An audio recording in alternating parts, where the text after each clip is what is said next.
अस्सलाम वालेकुम प्यारे व्यूवर्स। आज मैं आपको 3 टोटके बताऊंगी। सबसे पहला हमारा टोटका होगा कि माइक्रोवेव को कैसे आसानी से साफ़ किया जा सकता है, और दूसरा हमारा टोटका होगा कलीन से दाग मिटाने के लिए क्या करना चाहिए, और अगर जूता काट ले तो उससे कैसे बचा जा सकता है। तो चलिए वीडियो स्टार्ट करते हैं।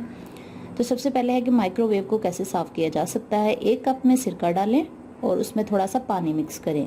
3 चम्मच सिरका डालें और उसमें थोड़ा सा पानी डाल दें और कुछ मिनटों के लिए माइक्रोवेव करें। माइक्रोवेव के अंदर रख के 2-3 मिनट के लिए माइक्रोवेव चला दें। तो उससे जितना भी माइक्रोवेव के अंदर चिकनाई वगैरह गंद जम चुका होगा वो आसानी से बाहर आ जाएगा। तो फिर उसको एक स्पंज की मदद से साफ़ कर लें तो माइक्रोवेव बिल्कुल साफ़ हो जाएगा।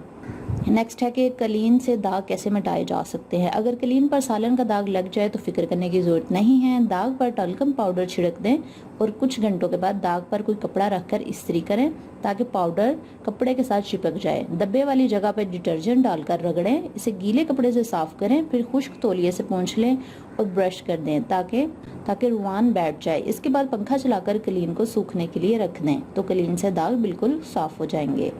और अगर आपको कोई जूता काटने लग जाए तो उससे बचने के लिए एक टोटका बताती हूँ। नए जूते पैरों पर काटते हैं और बाज़-औक़ात पैरों पर छाले भी पड़ जाते हैं। ऐसे में फ़लालीन के कपड़े को नीम गर्म पानी में भिगोकर जूते में रखें और जूते अलमारी में रख दें।